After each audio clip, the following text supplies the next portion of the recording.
Hello. Welcome on back to my channel. The other day in my last video I posted, I had asked y'all if you preferred I used proper models for these tutorials, or if you preferred I use everyday people like you and I as models for these tutorials. And most of the feedback I had gotten was to really just switch it up a bit every once in a while. And I really appreciate that feedback because it allows me to create the best content as possible for you guys to enjoy. So with me today, I have a model by the name of Indea. She's absolutely stunning. She's LA based, and I just created a really flawless golden look on her because I didn't want the makeup to take away from her natural beauty. So if you want to learn how I created this look right here, then keep on watching. So to begin, I'm using the Fresh Deep Rose Hydration Face Cream to prep the skin, and I'm applying this with my Beauty Blender. It's important to apply your moisturizer or primer everywhere where you'll be applying your foundation. So not only the face itself, but also the ears and under the jawline, down the neck, and of course the chest as well. As you can see, our model already has impeccable skin, which is something I noticed too when I was going through her photos on Instagram before we worked together.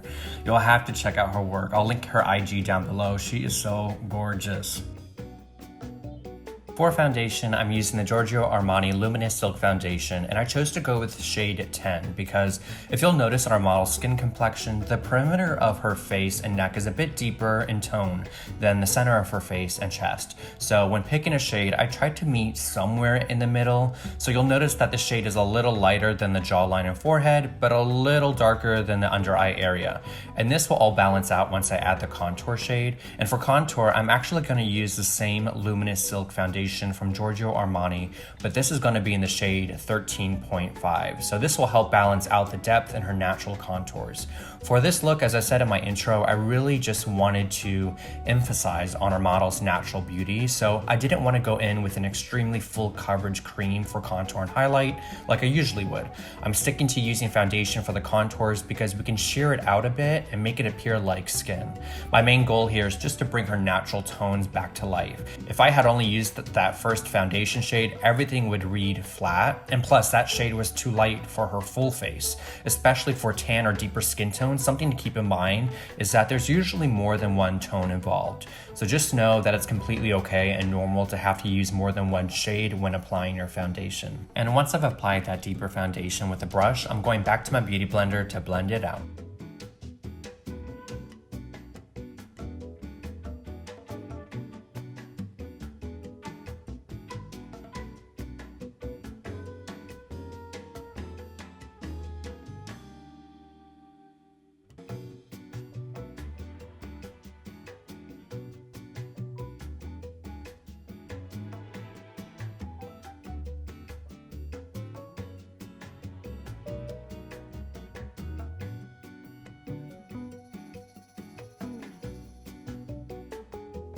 Also, because of just different formulas, most foundations set much quicker than a standard oil-based cream contour, so it may help you to work in sections, which is what I kind of did here. I waited till I had blended out the perimeter of the face to apply the nose contour.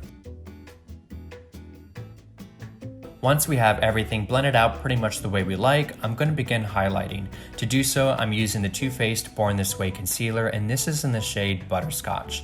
Something our model Indea and I both saw eye to eye on is that we both love a bright under eye. So we're doing just that. Now, I'm not cheating on my other concealer from Kevyn Aucoin because you already know how much I love that one, but I just wanted something a bit lighter in coverage for this look. I'm applying this directly under the eyes with my concealer brush, starting from the inner corner and fanning it outwards towards the temples. What I love about highlighting with makeup is that I get to kind of create my own light source. I'm creating the illusion that there's a bright, soft light right in front of her, which there kind of is, but this is just complementing it and really amplifying it, which is why I bring this up onto the center of the forehead and I shape the top of her brows with it, and I bring it down the center of the nose, cupid's bow, and chin. I even add a little bit directly under our cheek contour to sharpen it up a bit. Then with my Beauty Blender, I start blending this out. I really take my time with the blending process because while I want the highlight to be diffused and soft, I don't want it to be so diffused that everything starts looking flat again, and then we're just back to square one, you know what I mean? So I'm using a really soft touch with the blend here so I don't lose the structure of our placement.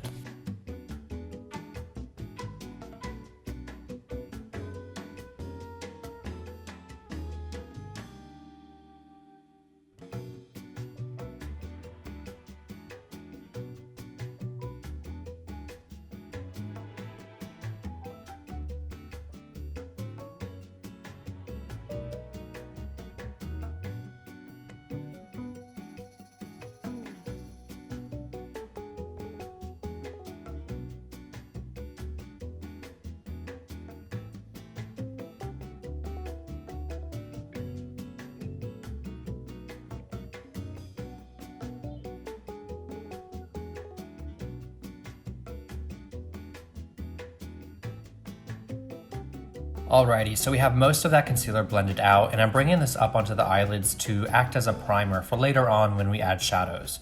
I like how everything blended out, but I feel like I lost a little too much of that depth around the perimeter of her face, specifically on the forehead, but we'll deepen that up again once I pull out the bronzer.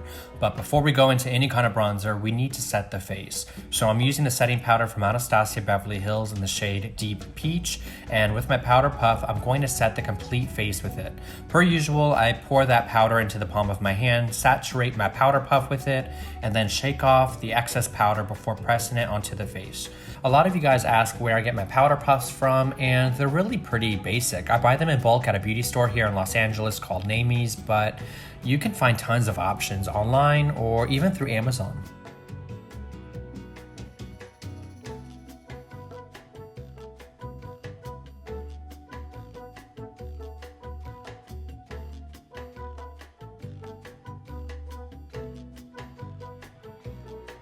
Okay, so I know some of this footage can be a bit lengthy for some of you watching, but I'm trying to keep the process as thorough as possible so I don't set unrealistic expectations of how long each step takes, especially with the skin. You want to put some time into it, some love, some soul, because skin is the most important step to me and usually the longest. Once we finish up the skin, it'll all be uphill and quick from here, I promise, especially since we're doing a pretty settled eye look. But before we finish up, I'm going to really focus on pressing the powder into the skin of the under eye area, and I'm making sure to bring this powder up onto the sides of the nose, right against that contour. And this will help give the appearance of a super snatched nose, which of course I love too. To bronze, I'm using the Mocha Mami bronzer from Fenty Beauty, and with a really diffused face brush, I'm going to softly begin buffing this product into the skin, concentrating it in the areas that I really want to be bronzed up. Like I had said a minute ago, after I blended out the highlight, I lost more depth in the perimeter of the face than I would have liked, so I'm really relying on this bronzer to balance everything out again.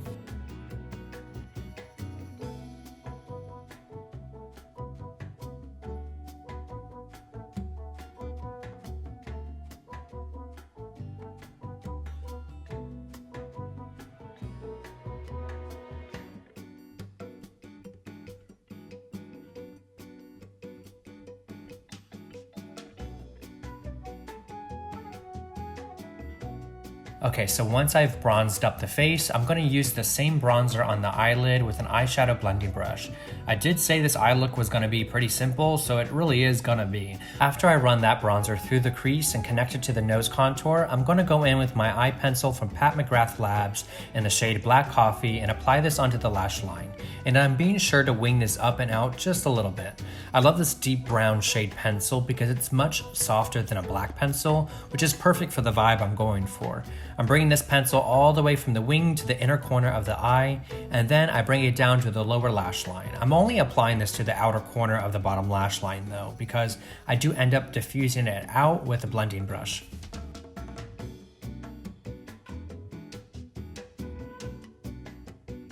Then with a deep brown eyeshadow and a precise eyeshadow blending brush, I'm running this through the crease to give it a little bit more depth and to open up the eye a little bit. I don't quite remember which palette it was that I used this shadow from, but really any standard deep brown eyeshadow you already own will do just fine.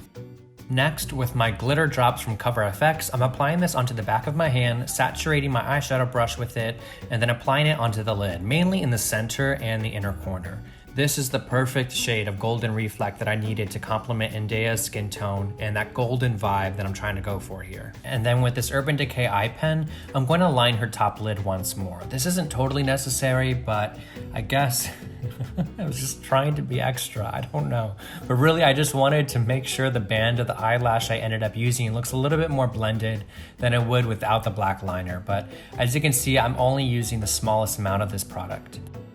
Okay, so for brows, I'm using a brow pomade from Anastasia Beverly Hills in the shade Dark Brown, and I'm lightly outlining the brow shape I want to create on our model with an angled liner brush. I slowly start filling in that shape I created, really focusing most of the pomade towards the outer half of the brow. Because I like a natural looking brow, I'm going to ombre the front of the brow by taking a clean blending brush and buffing forward any of that dark brown pomade. And this will give us a really beautiful gradient ombre effect. And then with another angled liner brush, I'm just running black eyeshadow through the ends of the brow to deepen the shade and to set the pomade. Not gonna lie, the brows took me the longest here, but I'm really happy with how they turned out. And lastly, I'm placing a little amount of our Too Faced concealer right under the brow to sharpen and clean it up. For blush, I'm using a blush highlight from Sephora in the shade Hot Flush, which is this really beautiful orangey copper shade that has some gorgeous reflect in it. And I'm applying this onto the apples of the cheeks. You'll notice I did the other brow off camera, along with applied the lashes and mascara because, well, you know, it's a pretty basic step. So I did that off camera to save us a bit of time, and now that we have the blush applied, let's move on to highlighter.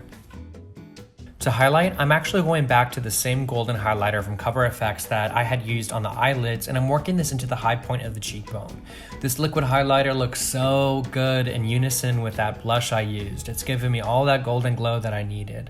Once I have that buffed into the cheeks, I'm going to bring it down the center of the nose, the cupid's bow, and chin. Right before we started filming the outro shots, I applied this highlighter as well onto her collarbones and shoulders to give her skin that ultra glow.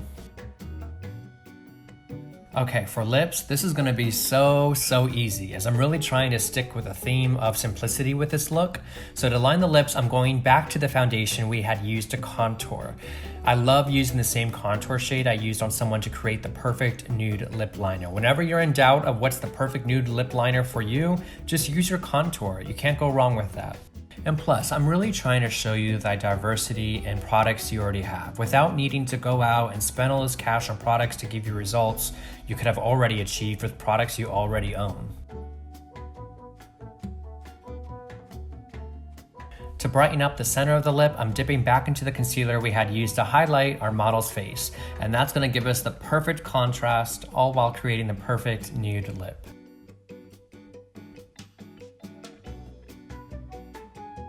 Now, of course, it wouldn't be my style of makeup if this lip wasn't glossy. So I'm taking my KKW Beauty lip gloss in the shade Proud of You, and I'm running this on the bottom and top lips. This peachy gloss will really brighten up the lip while also making them super shiny and luscious.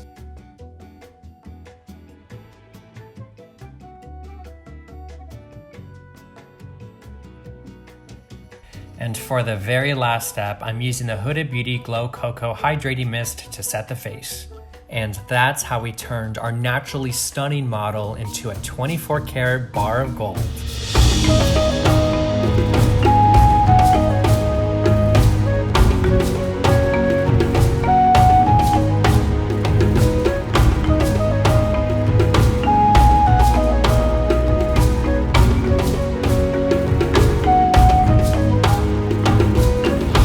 There we have it, kids. I hope you guys enjoyed today's video. If you did, be sure to hit that like button and subscribe to the channel. You can also check out more of my work on my Instagram at PAINTEDBYSPENCER.